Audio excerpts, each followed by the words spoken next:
Fight fans, it is time to get your hands on one of our Marshall Liam Premium T-shirts. Available now. Check link in the description and order yours today. Champion of the world, Dustin the Diamond Poirier!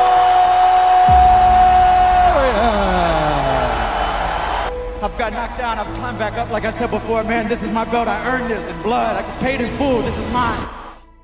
Money, aggression, legacy.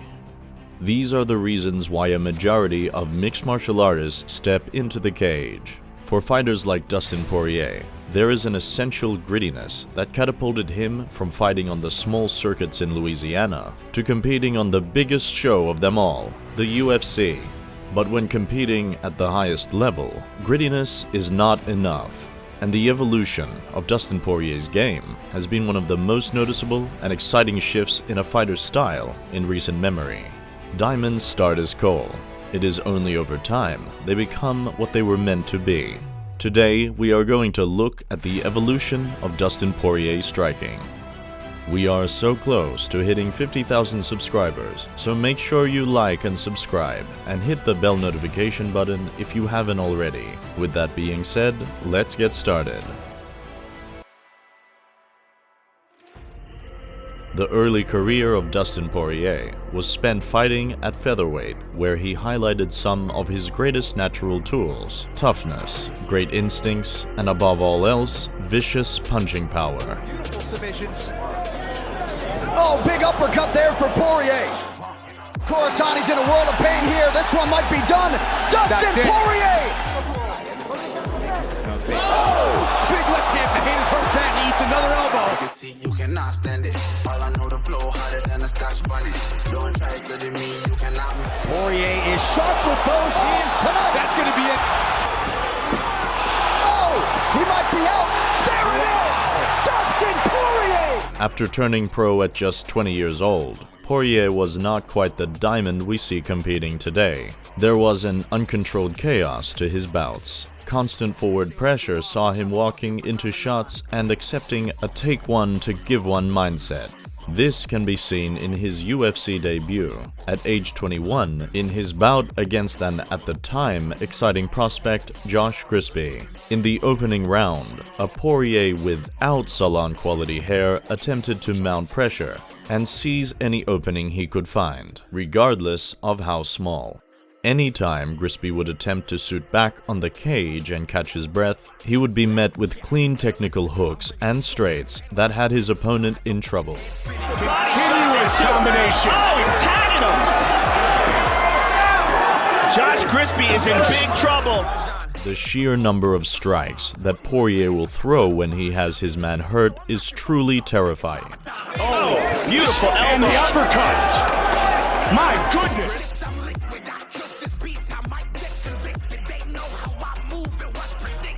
What a great elbow. And still. His killer instinct was sharp from the moment he debuted and would continue to create trouble for the featherweight division for almost half a decade. Declaring the winner by unanimous decision, Dustin the Diamond Poirier! After his 30-27 domination of Crispy, it was time for another striking showcase for the Louisiana native. And that is what he got in his second UFC bout against Jason Young. Every time his opponent would attempt to disengage, Poirier would throw beautiful, unorthodox combinations from unilateral stance, which gave him the ability to load equal power in either hand. Nice up. Oh, nice combo by Poirier! The fight would be back and forth, and wasn't Poirier's best work. At this stage in his career, it was becoming increasingly apparent to ringside observers that this fighter was going to be a problem for the division. Career victories. Flying knees. Oh, big kick to the body by Poirier. Big shot. And a miss by Young. Poirier's tired now though, Mike. His defense, however, left much to be desired. Poirier would be too comfortable in range, and his unilateral stance would cause him to be unable to effectively retreat if his opponent mounted a counterattack. The floaty technicality of his offense was not enough by itself, and adjustments needed to be made. This point was echoed after losses to the Korean Zombie and Cub Swanson, where his footwork continued to get him into trouble and allow his opponents to capitalize on some easily avoidable openings. Following the loss to Swanson, Poirier began to show a bit more patience in his striking. His fight with Eric Koch at UFC 164 is a great example of this. Nice, beautiful kick. Nice. With a slip. Yeah. Well, he got tagged there. And he got tagged again.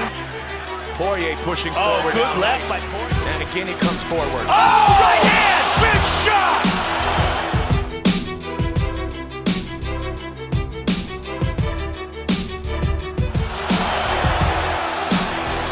Huge punch by Poirier! It's all over him! Poirier was still the aggressive combination puncher from previous bouts, but he avoided the eagerness that got him in trouble in the past. He didn't engage on every opening. The fight ended up being a war with both men having the other in trouble. But it was certainly a turning point for the current lightweight contender. This, and a knockout loss to Irish superstar Conor McGregor, finally got the cogs turning in Poirier's mind. And the changes that came as a result of these fights were rapid. So far we see very good striking by Poirier, using that good reach advantage of the big knee. Oh! From that power, he's circling to the proper side. He's been lining up, and look at this. It was an American top team. Oh, the uppercut just misses. And a left. Oh, my. Diego's in trouble. Yep. Diego's got to get out of there. He's bleeding. So Corsani has been opened up, and Poirier continues to land. He's got to move. He can't just absorb those shots. He's in trouble. He's getting lit up. And he's getting hurt again. Oh, big uppercut there for Poirier. Dustin took him down and let him up. And He got rocked blasted again. him. He's Poirier hurt. looking to finish. Oh, Corsani's in a world of pain here. This one might be done. That's Dustin it. Poirier. This could be it. It looks like is he's going all out. over. That's it. That's it. Dustin, the Diamond Poirier. His ascent to the lightweight division was one of his best moves of all. The added power and easier weight cut allowed him to truly flow inside the octagon like he never had before. Starting with a sensational first-round finish of Diego Ferreira that gave him the confidence he needed to trust his instincts after a few tough losses. It was his second fight at 155 against Yancy Medeiros that would show a big adjustment in his game. Feels that Medeiros leaves a lot of Owens, he returns tonight, 63 days. The awkward unilateral stance was gone, and Dustin would step back out of range effortlessly. He's rocked back. Oh, right back to his feet. Oh, flick there by Poirier. He finds the target. Oh, big body shots. Hooks. That's it. That'll do it. By using both orthodox and southpaw stances fluidly, he could attack from angles that his opponent could never anticipate. And Medeiros learned that the hard way, with Poirier stepping through from southpaw and into orthodox, and throwing a thunderous right cross that sent Medeiros crashing to the canvas. The years following saw the incredible vision and accuracy in his trademark flurries to improve dramatically, in what has turned him into one of the most feared lightweights on the planet. these off on you. Woo! Good left uppercut and another right hand by Poirier. It's on combination. And a good left. Oh, they're exchanging here. Good shots underneath by Poirier. Good point. Very good point there to see. Oh man, Poirier pouring it off. Oh, that was a hard right hook. Ooh, good uppercut. Nice, good shots by Poirier. Dustin stopped punching and Eddie kept moving. Tag him, that's straight A left. little low at the end of these combinations. Reactions with those feints. You see it? He's getting reactions with the feint. Poirier with a combination.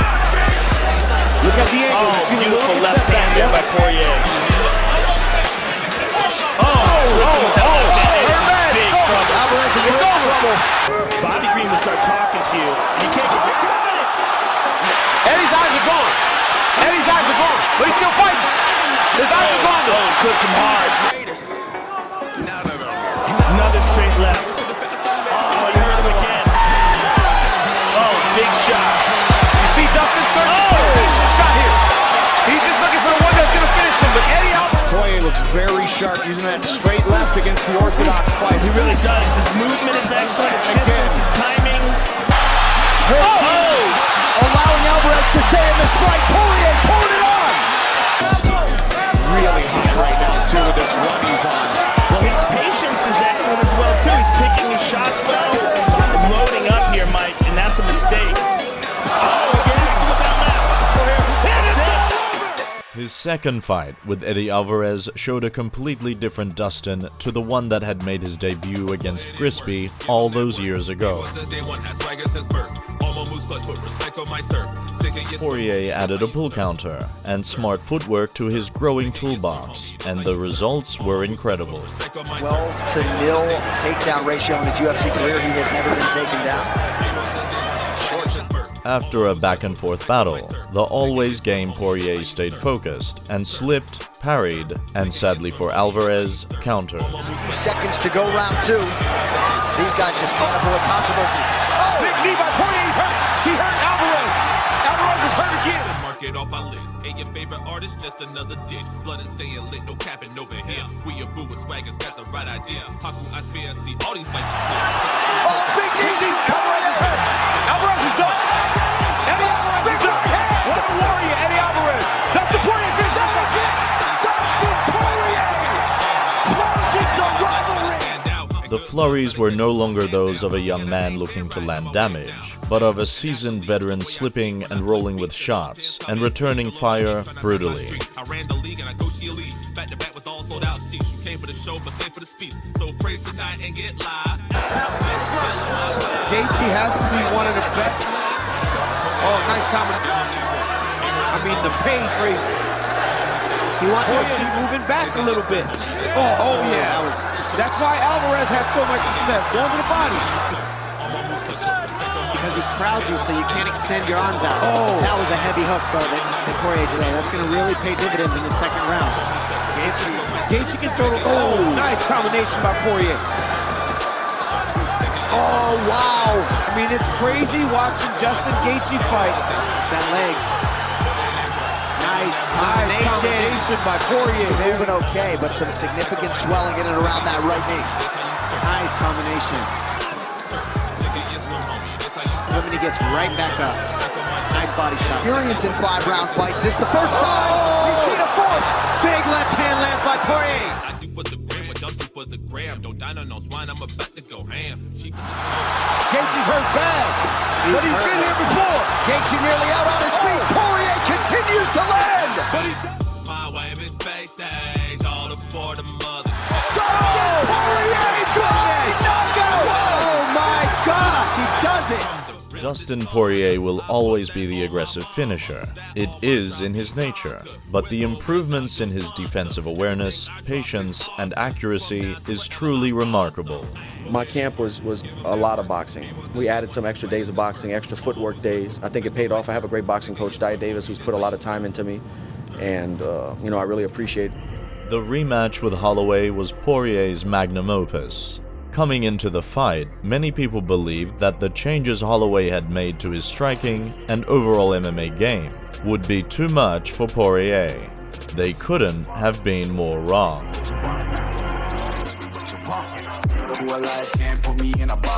From the opening round, Holloway couldn't find his openings, with Poirier using his improved movement and defensive positioning to stop the pressure fighter from getting going. Straight up the gut.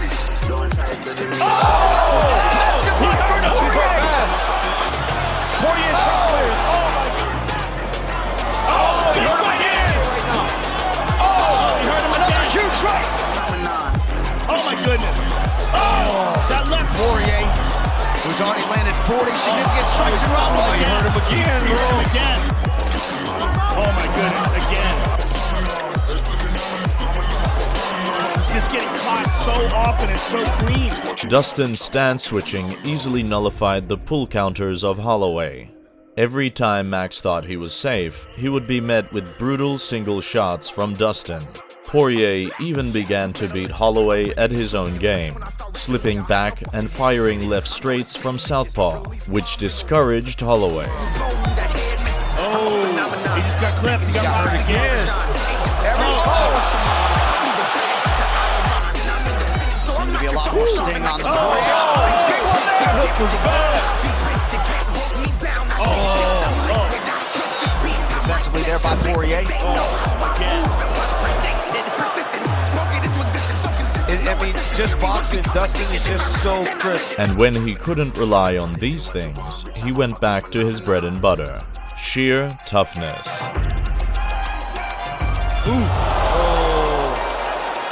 Power discrepancy on display once again in that exchange.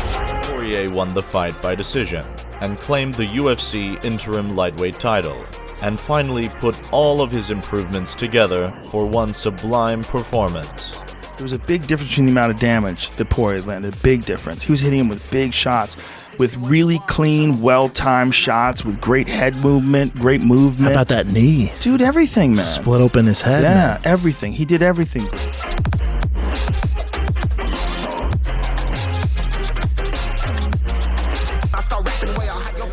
Historic lightweight. Look at that. Invented. Ooh, nice stick and move by Poirier. Now these Hooker guys connects again with a perfect jab. Stiff jab. Ooh, watch the knee. Watch the clinch here. Look at this. Here comes the knee soon. Wow. I mean, come on. Good fight. This is incredible. This UFC main event back in February. Yeah, first 2 rounds for sure. But they're looking like that. Using a submission attempt to get to your feet. Oh, those landed hard. Unbelievable fight as we come down the stretch in round 3. Final 2.5 minutes. Nice. Shuts it off. Big shot. Very strong. I mean, these guys stand up in applause on What that one. fight? I think I speak for all the 10, the Diamond Poirier. His next bout will be the biggest of all. A rematch with striking wizard Conor McGregor. The perfect way to show the world just how much has changed for Poirier since their first outing.